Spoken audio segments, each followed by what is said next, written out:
What's going on, people? It's your boy, the Boxing Lowdown, and I'm back here with another video. Now, as always, guys, don't forget to like, share, and subscribe. Feel free to drop a comment if you like, and I'll happily get back to you. Now, people, the weekend roundup is here. Shout out to everybody that tuned into the weekend roundup last week, man. Got quite a few views on that. So hopefully we can get the same amount or even more on this one here. But let's get straight into it, people. Canelo-Crawford, we're approaching fight week, right? Huge, going to be the biggest fight of the year by far, and two superstars in Canelo and Terence Crawford, who is of course moving up two weights. You could really effectively say three, even though he has competed at junior middle.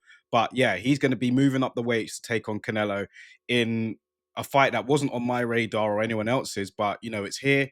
People have warmed to it now, and yeah, we're approaching fight week. So on Netflix, where the fight is going to be shown, they have released a countdown documentary, which I watched yesterday, and I just want to bring to your attention if you haven't already watched it. So it's pretty good. Do you know what I mean? It's two episodes, both about 45 minutes to an hour long.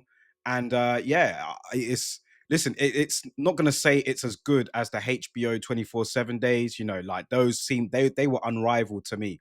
And even the Showtime All Accesses, you know, they were really good as well. But this is up there. Do you know what I mean? Netflix, they know what they're doing, man. And this was a good documentary. It was. So I imagine that they're going to do another episode during fight week, maybe leading up to the weigh-in and so on, or the night before the fight. Obviously, the fight will be shown on Netflix as a whole. So yeah, I watched this yesterday and I enjoyed it. You know, the Canelo Crawford countdown documentary. So if you haven't watched it, definitely worth watching, man. Canelo and Crawford, it's not really going to tell you much that you don't already know about either guy. I mean, I don't know, if you're casual, then yeah, this is great viewing. You know, because it does delve into the lives and you know the attitudes and the personalities of Canelo and Crawford. You know what I mean? Shows how they came up, how they became a success in the sport, and you know, it's good footage. You know, I definitely would recommend watching. You know, this is a good two series documentary so far. I imagine there'll be one more episode at least up until the fight. But Netflix know what they're doing, man. In terms of platforms, you know, like it's as good as it gets. Do you know what I mean? So yeah, just a quick plug for me. Not that I'm getting paid or anything for it, but yeah, definitely worth a watch. Canelo Crawford documentary on Netflix. Yeah, really good, really good. So just my quick thoughts on that. But let me take you to this now, right? James Degale.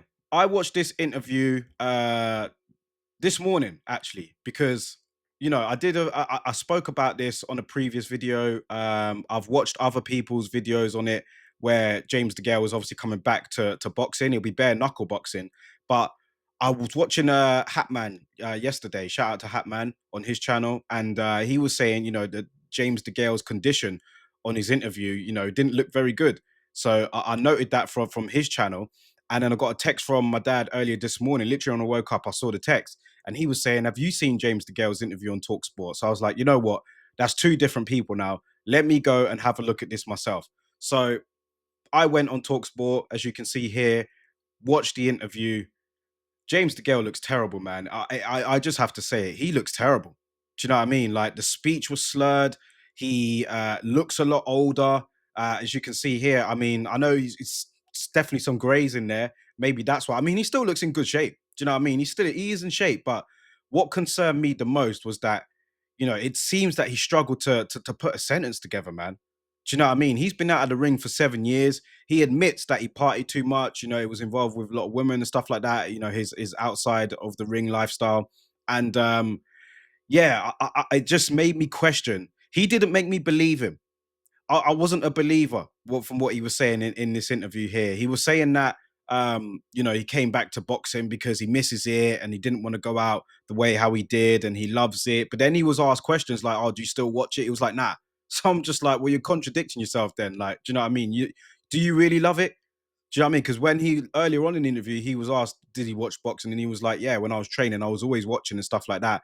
But here he says, oh, I'm only just starting to watch it again now. This to me looks like, you know, and I could be wrong, you know, I don't know this for certain, but this looks to me that he wants to get some extra coins. Do you know what I mean? I don't know if he's run out of coins or anything like that, but that's what it looks like. But to me, yeah, what he looks older. He looks a lot older than, I mean, he's 39, but he looks old. He looks about 49 in this picture here. And what concerned me the most was just the slurring, man. He was struggling to put a sentence together. Seemed like he had to really think about what he was saying before the words came out. And he didn't convince me that he this is something he wants to do. Do you know what I mean? Like he's saying it, you know, he's saying I'm in the gym, yeah, I'm doing this, I'm doing that, and you know, bare knuckle, but he doesn't like he's not a follower of bare knuckle. He's, you know, it sounds like he's just been, you know, given an opportunity and he's taken it, which, you know, people do that. You know, you can get opportunities, you take them, right? But ultimately, he said that he wants to fight Jake Paul. I mean, he was asked who would your dream fight be, and he said Jake Paul, which just once again lets you know the state of boxing and where we're at. Do you know what I mean? But to be fair to James DeGale, he's done it, been it, seen it, done it. You know, went all the way as an amateur, went all the way as a pro. You know, won a world title as a pro, won an Olympic gold medal as an amateur. Put some respect on his name, right? But yeah, here he just to me, I wasn't convinced at all. I was really concerned in terms of like the slurring. You know, he just didn't really look that comfortable and kind of looked like he wanted to just get out of there. And um, you know, I'm not sure, man. You know, like I said in the video that I did with James DeGale, Frankie Gavin recently came back into boxing. He's the same age as James DeGale. Went into bare knuckle, lost in a round. Do you know what I mean? So we'll see how this goes. He will be back on September the 27th, James DeGale, in bare knuckle boxing, making his bare knuckle debut. He said that he just wants to use this as a springboard to other to boxing. So he freely said he wants to get into misfits and all that stuff. But I don't know, man.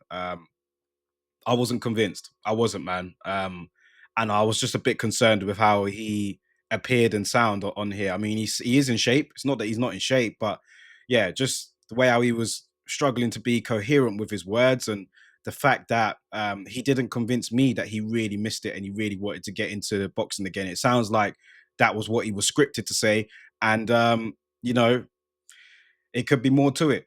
You know, we'll never know. But yeah, it didn't seem. I wasn't convinced. So worth a watch if you guys haven't seen it already. Check this interview out, James DeGale on Talksport. Let me know what you think when you've seen it, man. But yeah, for me, the what you know Hatman was saying on his channel and what my dad was saying in the text, yeah, it's definitely been proved right. So yeah, I guess we'll see what happens, man. But good luck to James DeGale. But yeah, the interview was a bit concerning for me.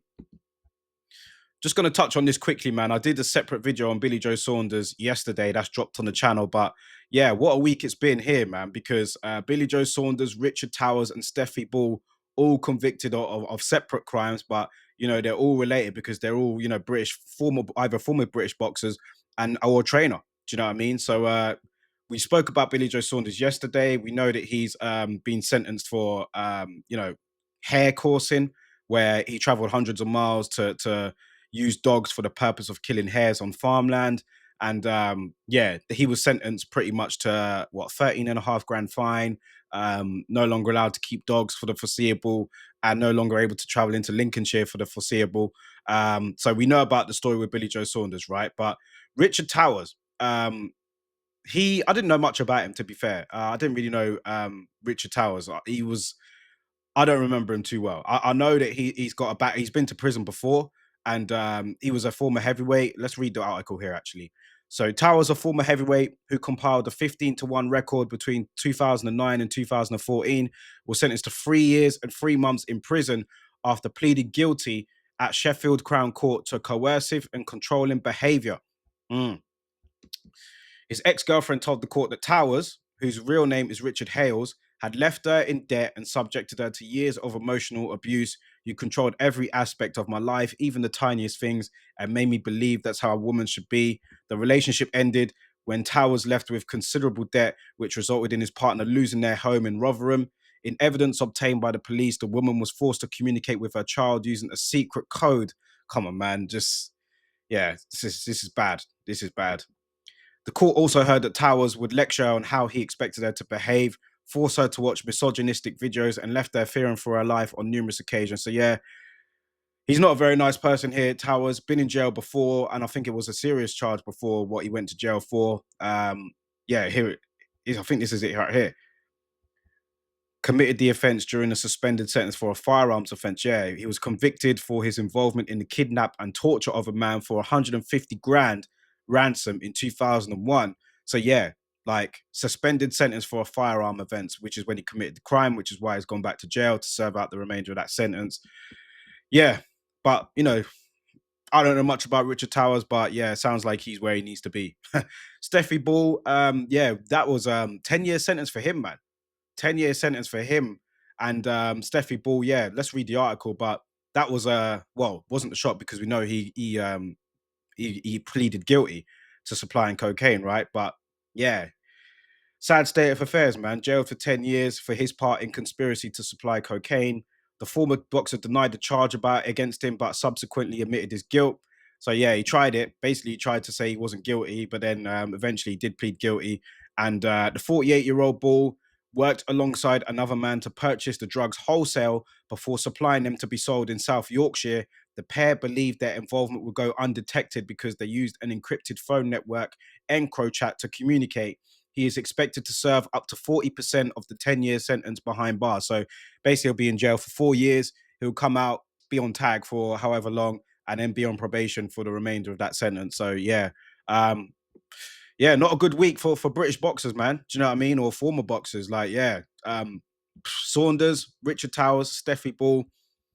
Not very good week here for British boxing, man. Let's keep it moving. I did, like I said, I did do a separate video on Billy Joe Saunders, but Richard Towers and Steffi Ball, that was also in the news this week. So I thought I'd bring it to your attention here on the weekend roundup. Let's keep it moving, people. Oscar Valdez returned to action last night. Remember him? Hasn't been in the ring for a while. Haven't actually watched this fight yet, but I heard, just looking at some of the comments on Twitter and everything, I heard that this wasn't as straightforward as it should have been. And I also heard that, mate, was he fortunate to get the decision here? Let's have a look. Let's have a read. So I don't know who Richard Medina is, but Oscar Valdez outpoints him on return after grueling 10-round duel. Okay, that says a lot. So two-division world champion Oscar Valdez earned his first win in 18 months, and it was far from a straightforward assignment, though proved a triumphant outing for the 34-year-old. Okay, yeah. So I heard that he won. The scorecards were wide, and as you can see here, yeah, they were wide, but a lot of people were, a bit they weren't agreeable with these scorecards. I mean, and what do you expect? I mean, Richard Medina was always supposed to go in there and be the opponent. Oscar Valdez is still a name, and yeah, it would have took a lot for him to beat him on points for sure. But let's read it here. 97, 93, 100 to 90, and 98 to 92 were the scores read out after 10 rounds. And the ESPN Deporte commentators couldn't mask their discontent at the perceived one-sided nature of what was truthfully a competitive clash between men a decade apart in age. So really, Oscar Valdez, man, is his career at the top level pretty much done now. 34 years old. First win in 18 months. Hasn't really looked that great. Where does he really go from here? But he was always going to get the decision, out on home turf against Richard Medina, right? You could sense the crowd was growing restless after a break was called as Medina's mouthguard fell out. So basically, he was trying to spoil the fight, from what it seems here. Tagged Valdez upon occasion, but not enough to regularly win the round. So maybe it seems that, Valdez did enough to win, but it wasn't convincing and it wasn't as wide as it should have been. If it's worth watching, I might go ahead and watch it. But where does Oscar Valdez go from here? I mean, where is he? What's he, a junior lightweight? Let's have a look at the rankings, man. Is he still in the? Let's look at the ring. Oscar Valdez. Like, where does he go? He's a junior lightweight, isn't he? I'm sure he's a junior lightweight, or is he a featherweight? Is he in the rankings here? Not in there. Is he junior lightweight? Oscar Valdez? Sure he is, right? Is he featherweight? Have a look here. I mean, he's not beating any of. So if he is in it, he's not in the top 10. He's not that small. He's not a junior featherweight. So yeah, I mean, he's not a lightweight. He's one of those where I should know. That's what's bad of me. I should know, but yeah, he's not a light. I'm sure he's a junior lightweight. Sure he is. So yeah, I'm not really sure where he goes. He's not in any of these rankings. Wouldn't beat any of these guys for me right now, for sure. Yeah, don't know, man. But Oscar Valdez makes his return to the ring. winning a decision, 10-round decision win. Um, I guess we await to see where he goes from here. Anyway, as I was saying last week, this fight has been announced now. Wardley to fight Parker. That has been confirmed. It was announced on the Queensberry socials. And yeah, it will be taking place. Last week, I did say that they were in advanced negotiations for it. But now it is definitely happening at the O2 Arena. Wardley to fight Joseph Parker in London on the 25th of October. Now, I've got Joseph Parker winning this. I think that he wins this. I think he will outbox Fabio Wardley, but Wardley won't go away quietly. You know what I mean? He won't. So he may be able to drag Parker in, the sort of fight that he will really want him to. And there's been times where we've tipped Fabio Wardley to be outboxed before, and he's come out with the win. I just think with Joseph Parker, though, we're dealing with someone here that's, he's a top ranked heavyweight. He's world class operator. He's been in there with the very best, and I think that he's on a good run of form right now. And I think that he'll just be too much for Wardley in terms of being able to outbox him. So I've got Joseph Parker winning this. 33 years old now, Joseph Parker, but he still looks very good.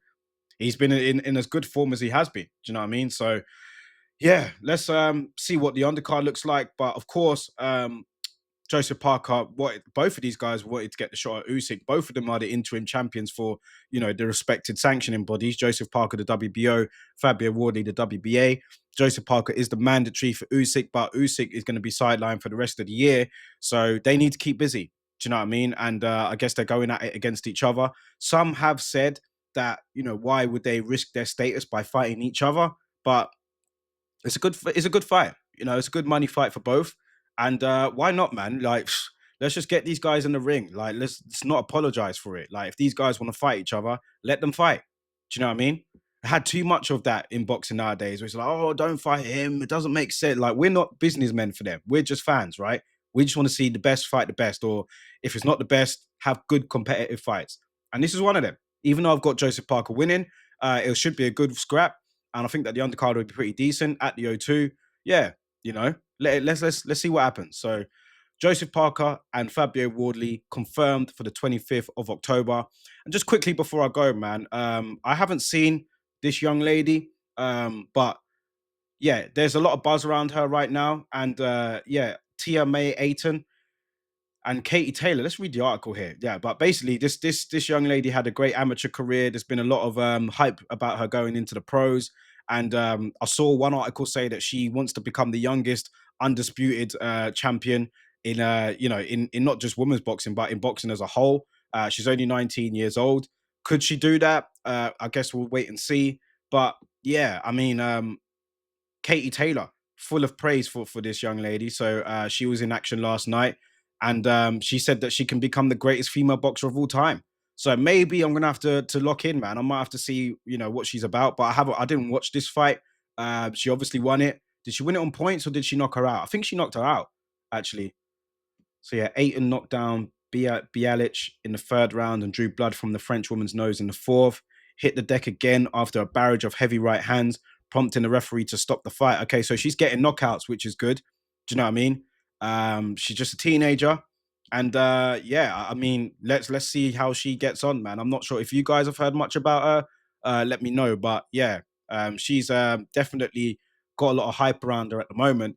And if Katie Taylor's coming in your locker room and greeting you and saying that she could be the greatest of all time, that's a big call. Do you know what I mean? So let's just see. Let's see. Uh didn't watch the fight. Yeah, there's Katie Taylor there. Um so yeah, we'll wait to see more. Yeah, this could be a good one for Eddie Hearn, man. I mean, she is promoted by Matchroom, so let's see how she gets on in her career. I'll watch this fight after I'll finish this recording just to see what she's really about. I'm sure the woman that she was fighting didn't provide much of a test, but I can still kind of see what she's about and make a judgment from there. So yeah, I'll keep my eyes on this young lady, see how she gets on. But good stoppage win for her last night, and what better praise than to have Katie Taylor be in your corner, and well, not in your corner actually at ring, but just be there to watch you fight and heap praise on you. I mean, that's as great motivation as can be, right? So Michael Conlan also in action last night. Was it last night or was it Friday? It might have been the Friday. Yeah, it was Friday. And I thought Michael Conlan had retired. Do you know what I mean? So I didn't know he was actually back, but he is, and stopped this guy Jack Bateson in the fourth round in Dublin. And I remember when this guy turned pro, man, the hype around him, he was tipped to go all the way. Do you know what I mean? He's still got tremendous talent, Michael Conlan. But you know, after the stoppage knockouts, he suffered. You feared that his career would be over, but he made a return, got a stoppage win, and yeah, he claimed the vacant WBC international featherweight title. So let's see, yeah, because his train was derailed after back-to-back defeats. But you know, I wonder where he's going to go from here. He's going to make another go at it. You know, fighting in Dublin is obviously special for him. But let's have a look here. Conlan can look to take the next step. That's what we're really here for. Where does he go from here? Um, so talking about the win or bust territory, uh, Callis Ireland said big fights are on the horizon. Name checking Josh Warrington, former Foley Wood. Uh, yeah, I mean, do you guys think Michael Conlan can come back? You know, I mean, when I say come back, because he came back last Friday, but do you think he can, you know, make another run at it in the rankings? So what weight is he? What weight is Michael Conlan? Is it featherweight? Yeah, let's have a look at them featherweight rankings. All over the place here with this roundup, but that's what it's all about, man. Like, it just goes to show this ain't prepared or nothing. So we're just literally going off the cuff. Featherweight, Nick Ball, Stephen Fulton, Carrington. Yeah, I mean, you wouldn't look to put Conlan in with any of these guys right now. But you know, if he can rack up a few wins, then you never know. You know, he's still a name, still a draw. So yeah, I mean, time will tell. He's 33 years old though, so you know, he would have to get a move on. We obviously wouldn't put him anywhere near the likes of these guys right here, you know. But let's see, maybe rack up a couple more wins and then you can decide from there. But yeah, just my thoughts on it all, people. That pretty much sums it up for the weekend roundup this week. Canelo-Crawford this week, well, next weekend. Huge, man. We're going to have a lot to talk about there. I'll tell you that. But like I said at the beginning of the video, if you haven't watched this documentary, go and check it out, man. It is pretty good. So let me know what you guys think about it. Drop a like if you got this far in the video, man. Shout out to yourselves if you have. Drop a like, share the video, subscribe to the channel if you haven't already, people. I feel like I've been on like, I think I'm on like 1,340 subs. I feel like I've been on that same amount of subs for a long time now. Come on, people. I've been putting out content. I've been doing what I can. If you haven't subbed already, sub to the channel, man, for sure. You'll definitely like what you see over the upcoming weeks. And if you guys have made it this far, yeah, thanks for watching. And I'll be back next week, people. Have a good weekend, and I will see you then.